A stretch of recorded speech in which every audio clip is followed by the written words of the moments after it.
There is an old legend that here on this hill, in the years just prior to the Revolutionary War, a man named David Tallman obtained much wealth in the form of rich copper ore, blasted from tunnels that run deep underground.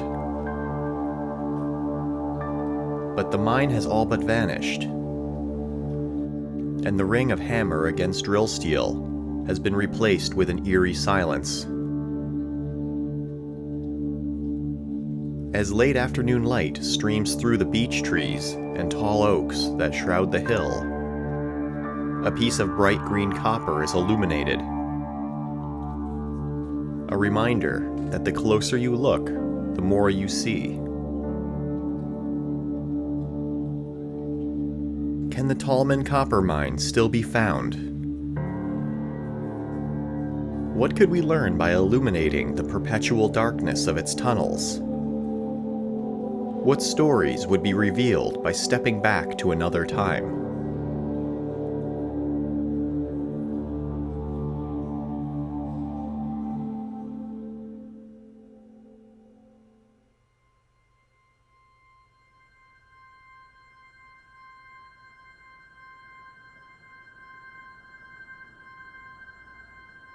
This is the city of New Haven, Connecticut. When Puritan settlers first arrived here in 1638, it would have looked very different. But it was as good a setting as any for a new life in the wilderness. A life that revolved around two main objectives: to practice religion in the Puritan way, and to make money. Prominent Puritans saw no conflict between a staunch, literal interpretation of the Bible and amassing wealth. And they wasted no time in seeking out what valuable commodities the wilderness had to offer. Commodities greatly sought in Europe were theirs for the taking: timber, furs, and minerals. Very little gold and silver is found in the hills and streams of Connecticut.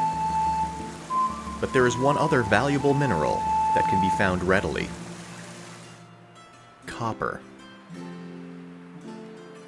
In 1707, a deposit of copper was found in the town of Simsbury, and another in Cheshire in 1712. Soon, copper deposits were being sought all across central Connecticut. In the mid-18th century, high-grade copper ore was in demand in Europe. The idea of making a large sum of money from a ton of ore was certainly alluring.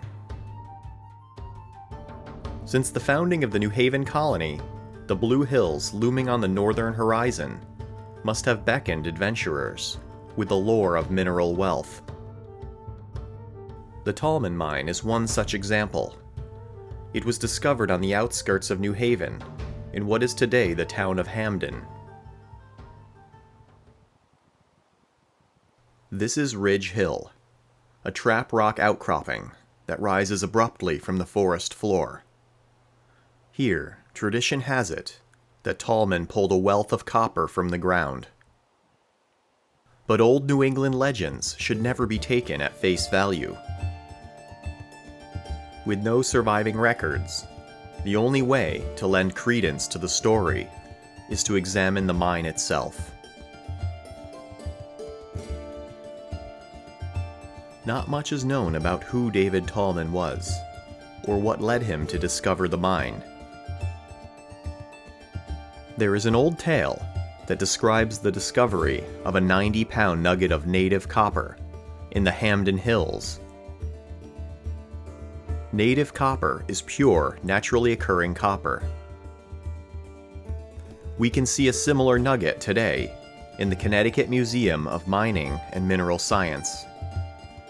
There was much superstition surrounding this copper nugget, but that apparently wasn't enough to discourage Tallman to try his hand at prospecting. Tradition says that he discovered an outcropping of a copper ore called bornite sometime before the Revolutionary War. Bornite is also known as peacock ore because as it oxidizes, it turns a brilliant purple-blue color.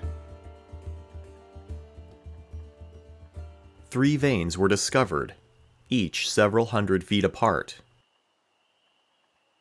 It is difficult to understand how the workings are oriented on the landscape. But now, with a technology called lidar, we can. Using lidar, we will now strip away the vegetation to reveal mine workings hundreds of years old.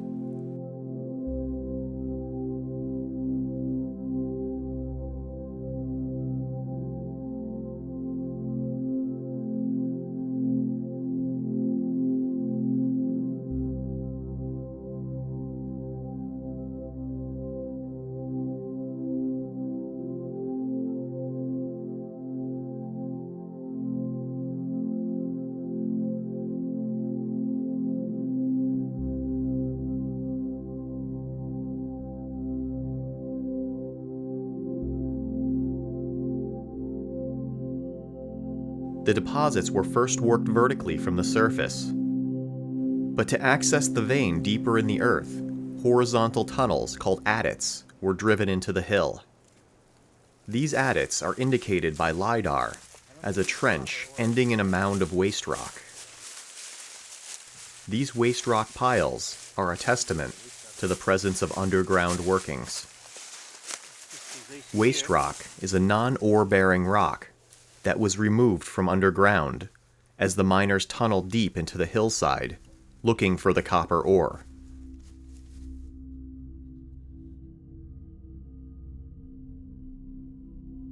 Using lidar as a guide, we locate an adit.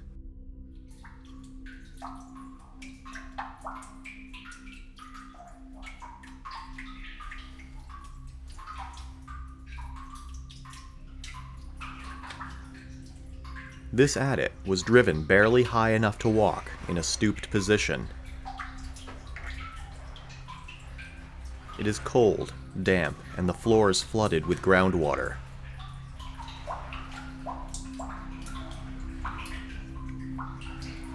It is not known who the miners were that worked in this claustrophobic tunnel. At other copper mines in Connecticut, German and English miners were employed.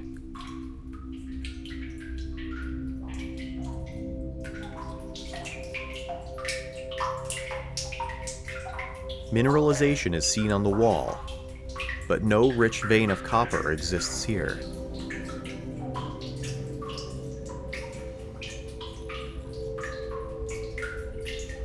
This particular adit did not pay off for Tallman.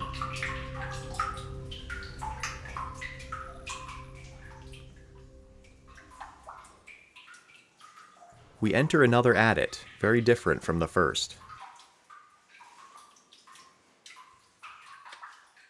A perfectly straight arched tunnel cut through red sandstone.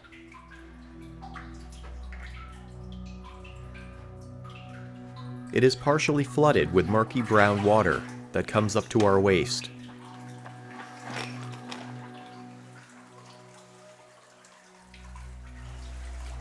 Slowly, we move forward into the blackness and back in time.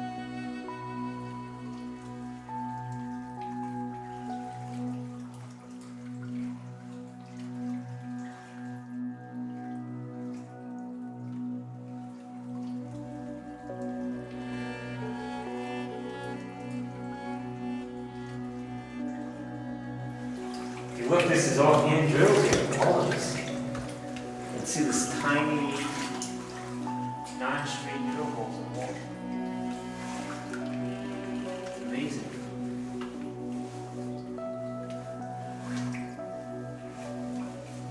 Up here, another drill hole there. These are definitely all done by hand.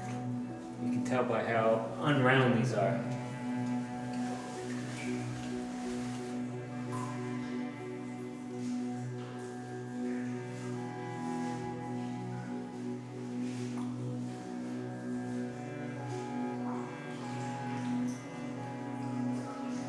The adit was driven so that water could drain from the mine.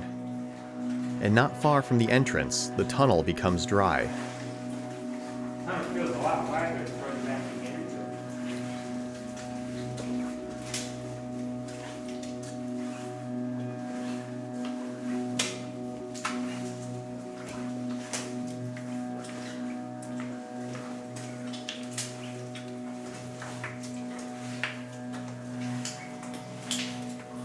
Following the tunnel, the mine gets wider, and we reach a four-way intersection.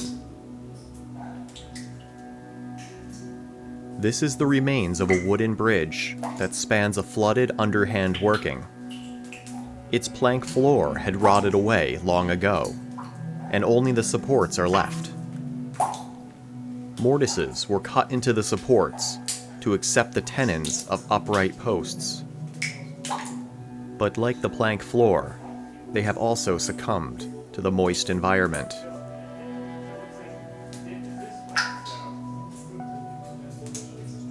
But where did Tallman mine the copper centuries ago? To the right, there is a short tunnel that extends only 15 feet. To the left, there is a tunnel partially filled with waste rock. We step around the skeleton of the old bridge, careful to avoid damaging it, and continue down the tunnel.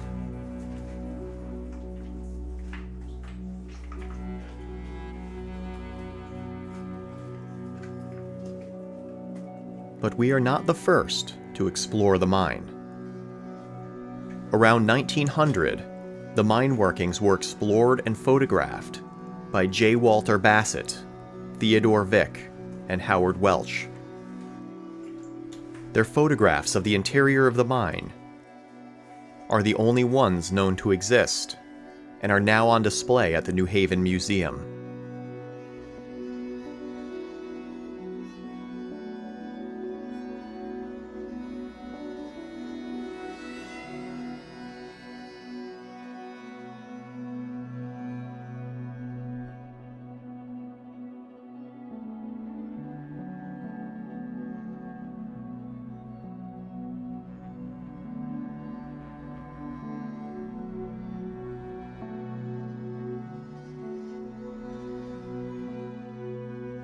While walking the mine, it's important to understand that these tunnels were carved by miners. This is not a cave or a natural fissure in the rock.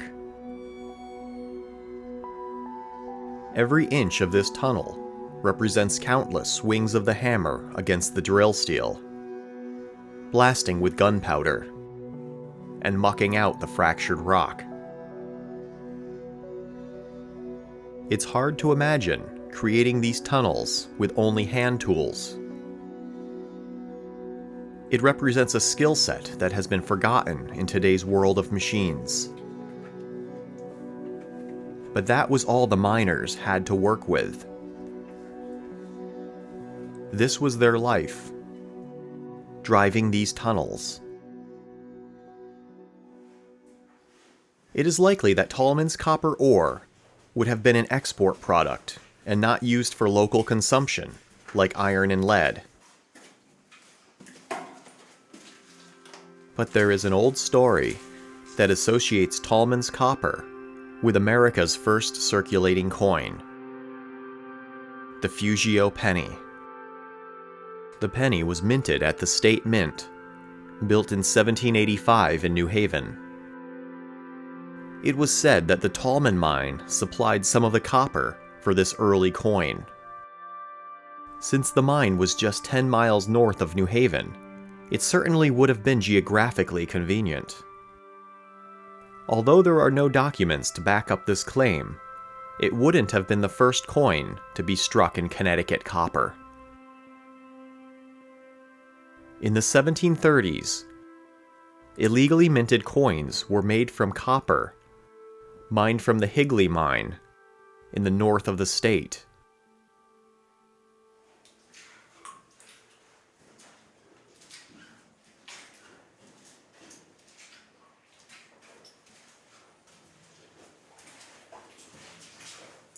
We continue following the tunnels as they snake their way deep into the hill, turning left and right, seemingly at random. But actually, each one of these twists and turns represents a decision made by the miners to follow a vein or to cross-cut it, to stop or continue. These decisions are carved in the rock.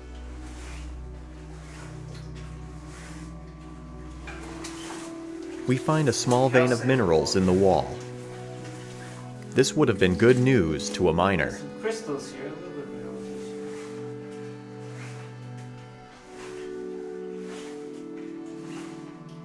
Following the vein, we come to a flooded excavation. The vein in the wall had disappeared, and they tried to find it again by working downwards, but were unsuccessful. I could sense the miner's mood turning gloomy, meeting one disappointment after another, but still hoping that maybe the next blast would reveal the glimmering peacock ore. It's just when this mine was starting to feel illogical, you see why they weren't finding the copper anymore, so they had to turn and try to find it again. They didn't find it. Yeah, Yeah, they kept going, zigzagging each way to try to find the deposit of the vein. And so they're doing an awful lot of prospecting in this series of tunnels here. And this is the point where they stop. We finally reach the end of the meandering tunnel, the point they exhausted all the time and money they were willing to expend, the point where they gave up.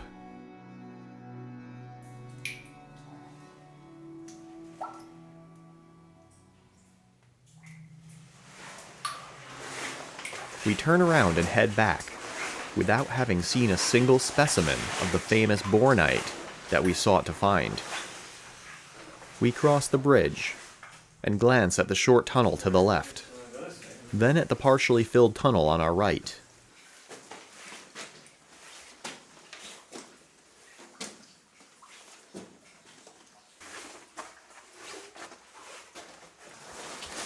Yeah, it looks like the tunnel continues. At first it looked like it was ending here, but the tunnel actually continues past this. I feel like this part of the mine is unlike what I had just seen. The shape of the excavation is irregular. The walls are tinged green. There are more minerals here, and a fountain of cold, clear water flows through natural fissures in the rock. The miners did find what they were looking for after all. This excavation was once a solid vein of ore, and the large cavity left behind represents the size and shape of the ore body that was removed. It is about 15 feet tall and pitched at an angle ranging from 70 degrees to nearly vertical. One thing is for sure, they did not leave a single piece of the copper behind. There is plenty of evidence of the calcite that the copper was suspended in, but the walls had been picked clean. Judging by the size of the excavation, it is safe to say that many, many tons of copper ore were removed. Tallman's operating costs would have been high. Shipment of the ore to a smelter in Europe would have been costly. A profit may have well been made from the hill, but it was not likely as fantastic as local legends make it out to be.